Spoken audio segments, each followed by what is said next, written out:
As a kid, all a nigga wanna have was a Burberry scarf and $3 in my pocket. Instead I got beat with a switch, but I don't give a fuck, but it's on my body. Scars all up on me, but I run around from everybody. Life lesson learned, I better learn from this bitch, nobody. She pushed me around, she didn't give no motherfucks about it. She broke my heart 3 times, but I ain't getting... The Kansas City Chiefs are going to be going on the road to face the Denver Broncos. Now, last week, the Denver Broncos put off the upset of the week when they defeated the New England Patriots 18-12. Now, for the Denver Broncos, with that win against the New England Patriots, they put themselves right back into playoff contention. Now, against the Patriots, the Broncos were really impressive. Now, I know the final score may not be all that pretty. It was only an 18-12 scoring game. And for the Chiefs, you're rolling into this thing scorching hot. I mean, you just destroyed the Buffalo Bills 26-17. And I mean, Kansas City, what's scary is the fact that Kansas City ran the ball for 245 rushing yards in that game. Okay? And that was with Clyde Edwards-Helaire carrying the load in the run game. Now, not only do you have Clyde Edwards-Helaire to deal with, but now they add Le'Veon Bell. Okay? So, I mean... remind you, the Kansas City Chiefs had 245 rushing yards as a team on Buffalo. And their starting offensive linemen, half of them, didn't even play in that game. That is just downright scary right now. Like, if you're the Denver Broncos, okay, this team, believe it or not, regardless of what you Broncos fans want to believe, John Elway constructed this team to beat Kansas City. Okay, now... I know a lot of people in the comment section made disagree with that. They mean, oh, John Elway isn't starting Kansas City. Listen, every team in this division in the AFC West has built their team to try to beat Kansas City. Okay? Why do you think Las Vegas had so much success beating Kansas City a couple of weeks ago? If you want to beat Kansas City, you have to be able to do these three things. Okay? For the Denver Broncos, they are going into this game as a 9.5-point underdog. So obviously... we got to talk about what they need to do to be able to pull off another upset for the second straight week in a row.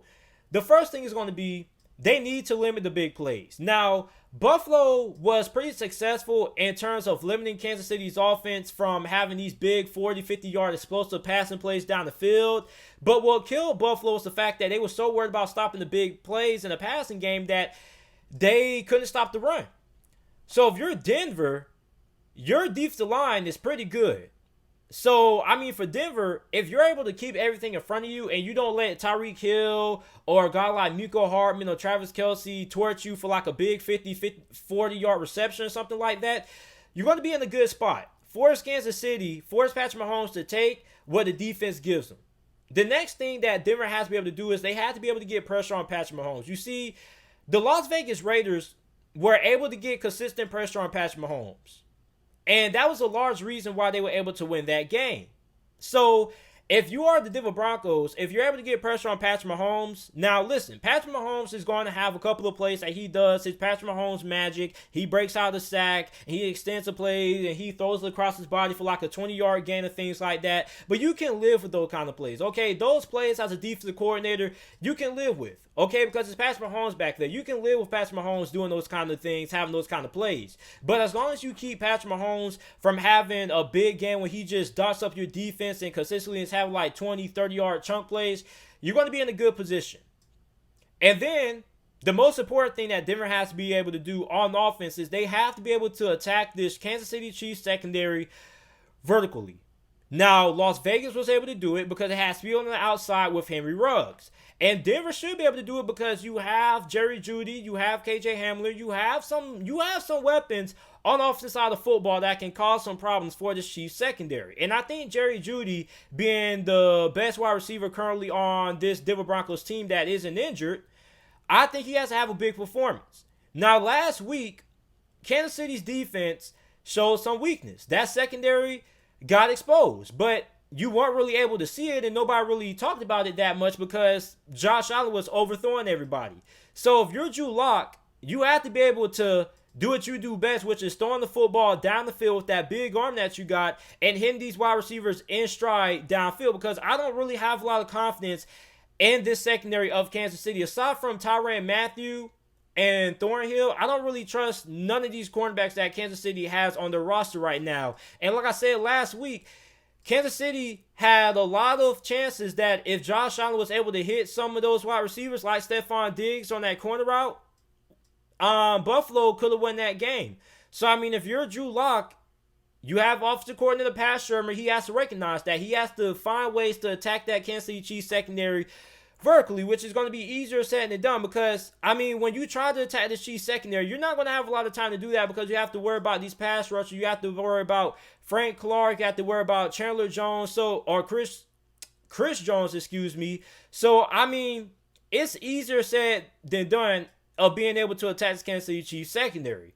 But, I mean, Denver can do it if they do get some solid protection from their offensive line. Drew Lock is a really hard quarterback to bring down. So, I mean, if there's any quarterback who can throw the football downfield and attack this Kansas City Chiefs corners in this secondary, it would be Drew Lock because he's really good in terms of throwing the football down the field deep.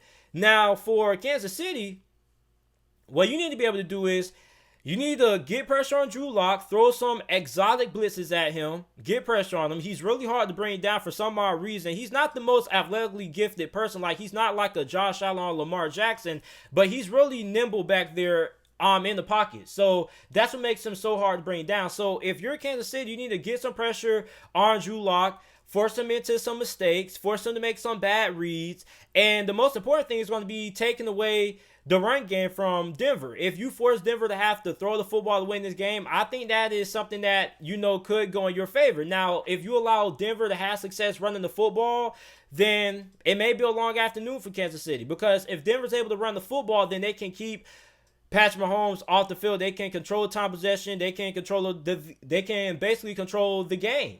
So, I mean, for Kansas City, this is a game that I'm really interested in watching to see how Kansas City handles this Denver Broncos offense. Because, like I said, John Elway, if you Denver Broncos fans want to believe it or not, build this team to stop or compete with Kansas City, to beat Kansas City. And almost every team in this division has constructed their roster to beat Kansas City or find a way to exploit Kansas City. And a good way to exploit Kansas City is by throwing the football downfield, attacking those cornerbacks, which I don't really have a lot of confidence in. Because like I said last week, those cornerbacks didn't really play all that well against Buffalo. The only reason why nobody really talked about the cornerback struggles that Kansas City had was because Josh Allen simply wasn't able to connect. But you saw what Henry Ruggs was able to do with the Las Vegas Raiders. They were able to have a lot of success throwing the football downfield on Kansas City's secondary. So I think if Denver can do that and replicate that performance that the Raiders had, they have a good shot at winning this game. But ultimately, I am going to take the Kansas City Chiefs to win this game. The Kansas City Chiefs are hot right now. They have all the momentum,